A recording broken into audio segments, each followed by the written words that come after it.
Good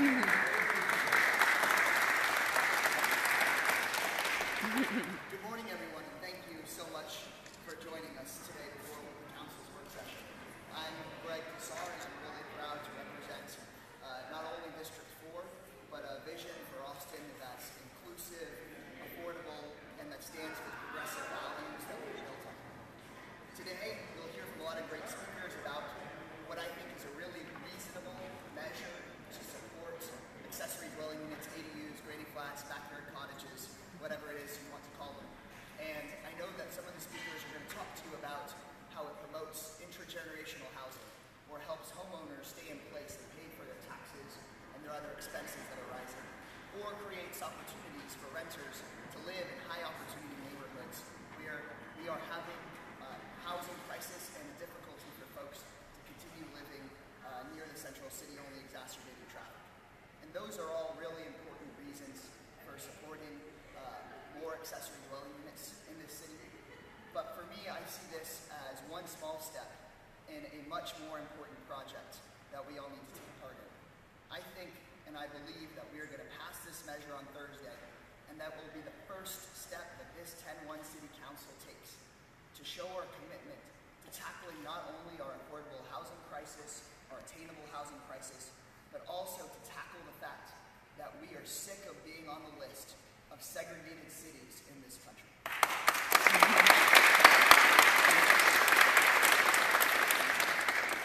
Before I ran for city council, I really wasn't a land use or a planning person. I was a social justice advocate and continue to be one. But it became so clear to me just after looking and reading a little bit of our land use code and looking at the buildings a little bit more closely around our city that land use and urban planning are social justice issues. You drive up and down I-35 in my district and you can see rows of apartment complexes that have been deed-restricted and zoned out of being able to face their neighborhoods and only facing I-35. So you have dozens and dozens of families and children who have been zoned to have their neighborhoods not be the green spaces behind them, not be the quiet neighborhood streets behind them, but for their neighborhoods to be zooming 70-mile-an-hour asphalt and smog. That is unacceptable.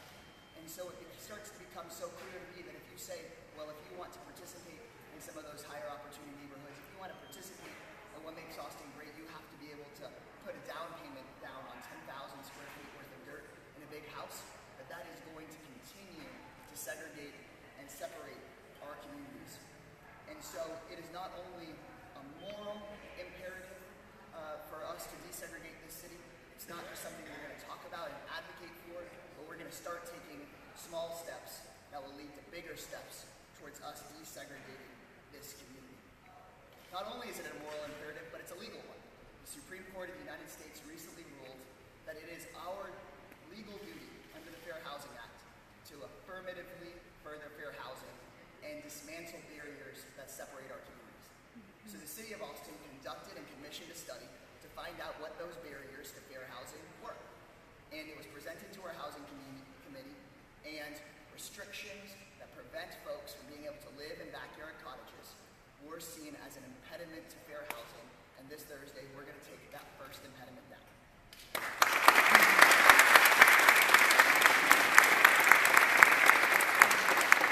Like I said, it is one small step as part of a larger project, and that's why tomorrow I've authored a resolution to bring to Councilmember Renteria's committee to make sure that the Code Next process prioritizes furthering fair housing. And that's really important because for too long the conversation about Code Next and about land rewrite has just been about things that I do support, walkability and having retail that folks can get to closer to neighborhoods, and those things are all important. But those things aren't worth it if they are only for a small number of people in this community. It needs to be for everyone in this community. And so we need to be prioritizing affordability and making sure that our land use rewrite is absolutely about making sure that Austin is a city for everyone. When I think about compact and connected, I think about our futures being connected and tied up. The idea that some people in Austin's future can't be separate from other folks in Austin's future. That our destinies shouldn't be determined by our color of our skin, or where we were born, or how much money our parents made, or what zip code is at the end of our address. But that our destiny should be one as Austin, it as Austin, and if Code Next isn't a part of that, it's not worth doing. But I think it can be a part of that and be a really big part of that. And today is our first step in our journey to doing so. So thank you all so very much. I look forward to hearing from the rest of the speakers. I wasn't told who is next, so I'm very excited.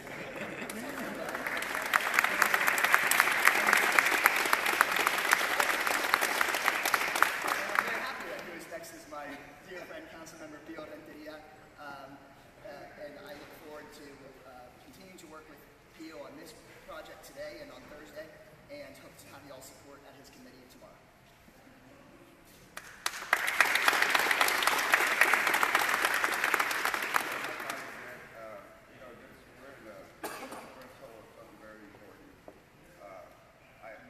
All my life I have worked with serving as the CDC Community Development Commission, and for over 14 years, and now I have the opportunity to promote density, affordable housing. That's what we need. I'm a prime example of when in East Austin, at my house there, I had a secondary unit that I couldn't do anything with it. It was substandard. The foundation was poured in 3 different sections. During the summer months, bugs would just fall right out from the floor. And so we inquired about tearing it down and putting a new unit on there. And we found out that we couldn't build a secondary unit. And a lot of my neighbors there in East Austin also had these substandard garage apartments that were built in the past. So we went out there and lobbied the city to include secondary units, amnesty for small lots, and higher density. This is the only way that we're going to solve our problem, as our colleague said, Greg Casar, that we need more density downtown. We need all these years that I have served on the Community Development Commission, all we said that we didn't want urban sprawl. We wanted a condensed city, an inner city where they have density. And that's why I'm going to be supporting the ADU, because I feel it's something very important that's going to help my constituents there in East Austin being able to stay in their neighborhood, because of all that added revenue that they can generate from a secondary unit will be able to help them pay for their taxes. So I'm going to be supporting the ADU. Thank you.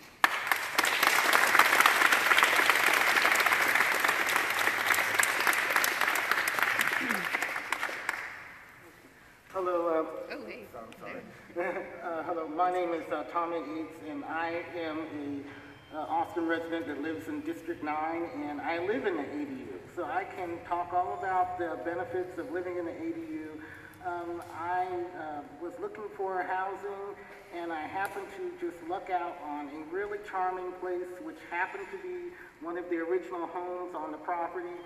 And I happened to be very lucky to have landlords who are very understanding and have a dwelling available in my income level.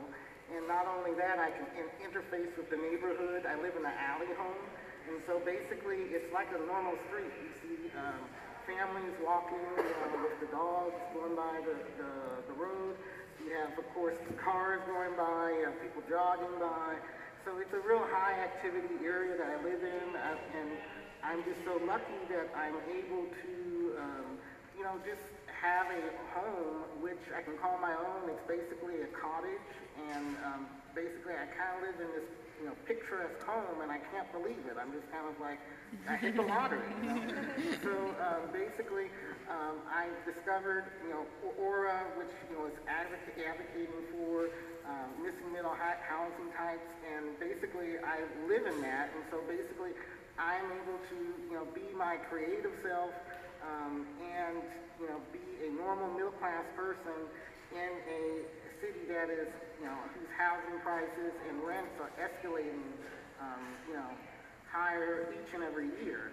And so I'm very grateful that there is an organization like Aura that is able to advocate for missing middle types, as well as secondary structures which can retain families which are under, of course, increasing pressure not to be priced out, as well as other renters, as well as other, creative types which can maintain the spirit of Austin that we have come to love and enjoy. So thank you so much. We need to, preserve all of our arts, and so here is Jennifer Houlihan delivering those good words to us.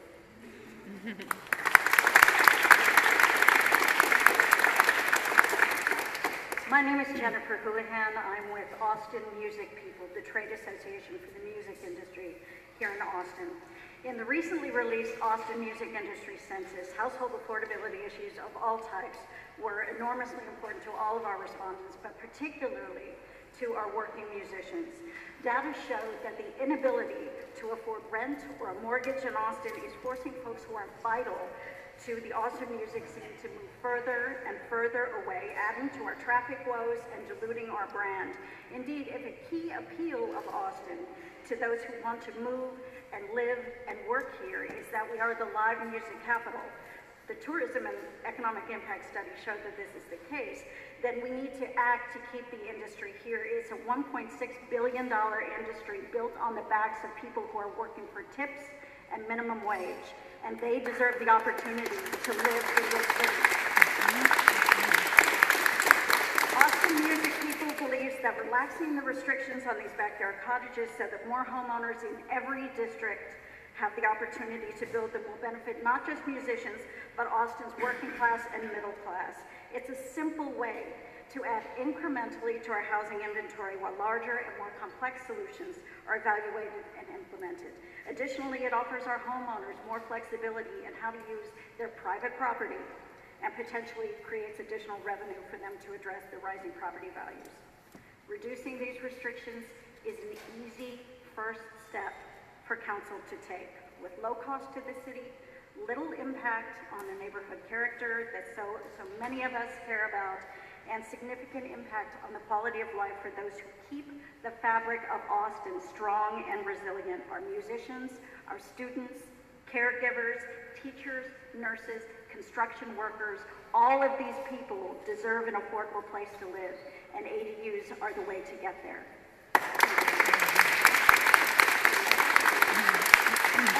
Angela Atwood.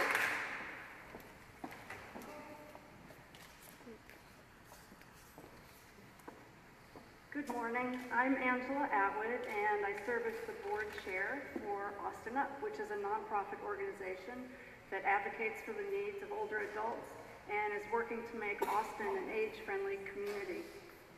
We were born out of the Mayor's Task Force on Aging, which was created in 2013 to identify the most critical needs of older adults in our community, the assets that Austin already has in place to support an aging population, and to develop strategic recommendations that will help us move quickly forward in making Austin an age-friendly community. One of the most important recommendations was around affordable housing, but let me back up a second. The reason the mayor created a task force in 2013, Mayor Leffingwell, and the reason Mayor Adler supports creating an age-friendly community is because Austin has the fastest growing population of people over the age of 50 and the second fastest growing population of people over the age of 65 in the country, in the entire United States. That creates an additional challenge for our community. The whole nation's aging. We're aging right now, but the whole country's aging, and Austin's aging more quickly, which is counterintuitive to those of us who moved here in our 20s, and we still feel like we're 20, and everyone looks like they're 20 still. Anyway, one of the most important recommendations out of the task force was related to housing. Affordable housing, making housing more affordable for people who own their homes, and creating many diverse options of housing for older adults as their needs change in the aging process. ADUs are a really important mechanism for incrementally creating more affordable housing, making housing more affordable, and creating a critical option for seniors. It's a critical option for seniors who are living in their own homes on a fixed income and could really benefit from the additional revenue that an ADU might provide to them. It's an important mechanism or option for family caregivers who want or need to move their parent to Austin, have them move in with them, but want to protect or support their independence and privacy. All seniors I know, and all pre-seniors I know, want to age in place or age in community. And in the simplest terms, what that means is we want to maintain as much independence as possible for as long as possible. Everybody wants that. And ADUs are a very clear, simple way for this community and families and seniors to move forward in making housing have broader housing options available to people who are aging or caregiving for an older adult. The tagline for Austin Up is aging, everybody's doing it. And we think that's clever, but it's also true. The aging of Austin is happening in all of Austin. In every neighborhood, in every district live Austinites who are caring for an aging parent, grandparent, aunt, uncle. In every neighborhood, in every district, live older adults who are struggling to afford to stay in their homes. Austin Up supports the development of ADUs throughout our entire community because it's an important option for families, for seniors, and for making Austin truly an age-friendly community and an age-progressive community. Thank you.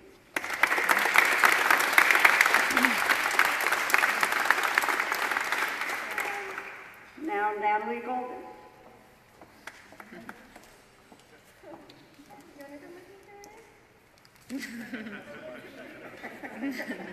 Sorry, no time for it. Hi, I'm Natalie Golden. This is Caroline Golden. I'm on the board currently of FAN, Friends of Austin Neighborhoods. Friends of Austin Neighborhoods supports it's an inclusive voice for Austin neighborhoods, and we absolutely support ADUs. Our membership voted to lift restrictions back in August. We want to see as many of our neighbors have the affordability options, as many of our neighbors be able to move to different housing types in our neighborhood. On a personal level, I support ADUs because they're good for families. My family owns an ADU. We moved into our house because it had an ADU. It offered our family a lot of flexibility. We knew that we'd be able to offer a place for our extended family to stay if they were coming in from out of town. We could also use, toddlers aren't good for breast now. We could also use the ADU to house our nanny and offset our child care costs. And of course, our ADU could be additional income if we needed it. And hopefully at one point, if this child of mine needs a place to stay, she could use it as an affordable option for herself. So I'm coming here on behalf of FAN, on behalf of my family, to thank the council members and hopefully the other members for supporting ADUs for our neighbors and our families.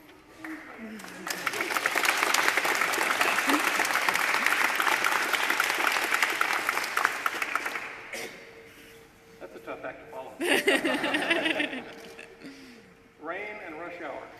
What a combination, huh? And what a great reminder of how important it is to allow people that live and work in or near the central city to live in or near the central city. That's really what this initiative is about, addressing ADUs.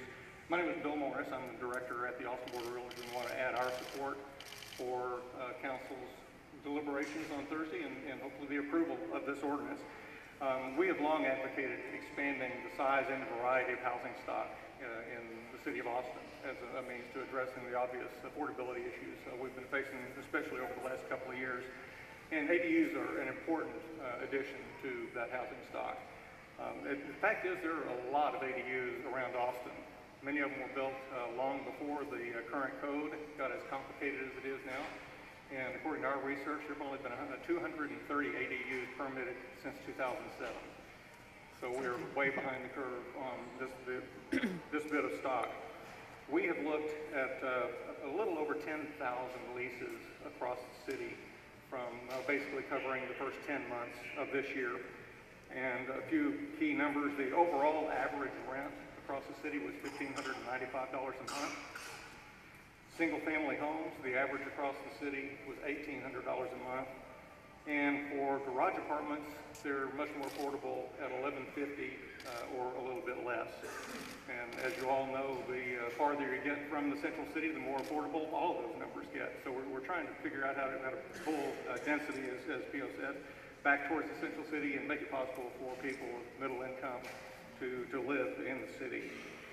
We obviously think ADUs are a great way to create housing for extended families, for affordable rent, and to provide income for homeowners that are struggling to keep up with the affordability issues that are growing in the city. The city staff has projected a need for 75,000 housing units over the next 10 years, of which about 35,000 they expect the need to be for 80% or less of the median family income, and another 20,000 between 80 and 120,000, 120% of median family income. And that's really kind of the sweet spot, that 75 to 85 and up to 100% of the median family income is kind of where ADUs really fit. And we think this is an important first step. And again, we appreciate you organizing all this morning, and we strongly support this initiative on Thursday.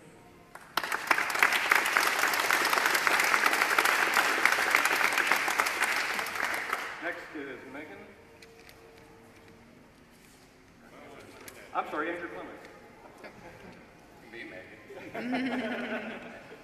I'm Andrew Clements. I'm with the United States Green Building Council. We come with a pretty simple message. We're concerned that with the development pattern called sprawl, and the metropolitan region obviously is following that model, an easy fix and a low-hanging fruit tool to apply is accessory dwelling units. It has minimal impact on the neighborhoods, and it would really help densify those neighborhoods, and it has the added benefit of allowing established residents likely to stay in their neighborhoods who are under economic pressure, and also offer a missing housing model for new families. So the United States Green Building Council strongly supports the adoption of the ADUs. Thank you.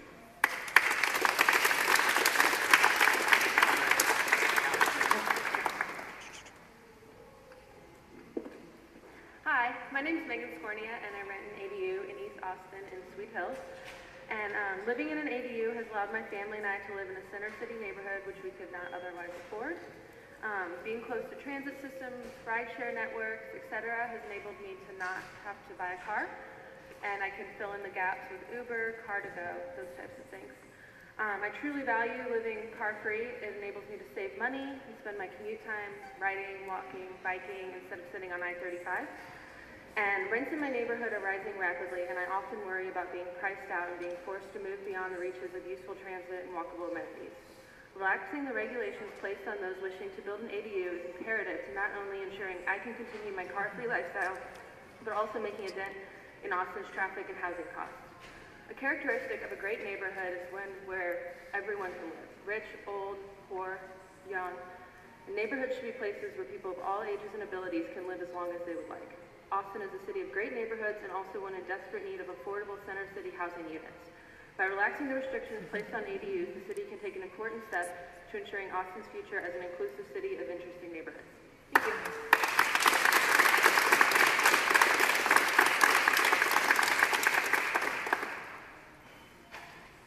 Hi, my name is Miller Nuttall. I'm campaigns director at Bike Austin.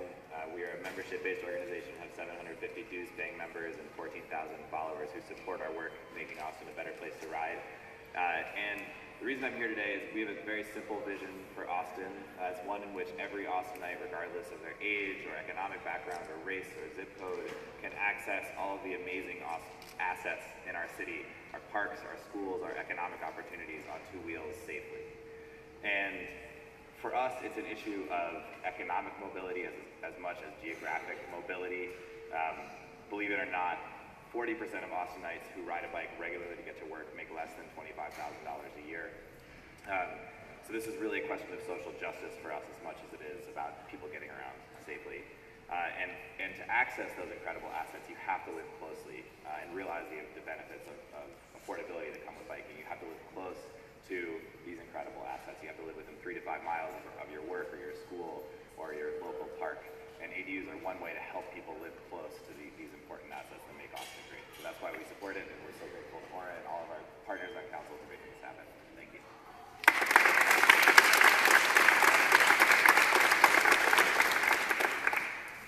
Thank you everyone so much for coming. I imagine we will see y'all tomorrow at the Housing Committee, on Thursday as we take our final deliberations, and I think for the years to come on these critical issues, because I see this as a turning point in what the 10-1 Council is committed to doing, to really addressing having neighborhoods that are for everyone. So thanks again, and I'll stick around, and I think Pia will stick around for a couple of minutes before work session kicks off if y'all have any questions.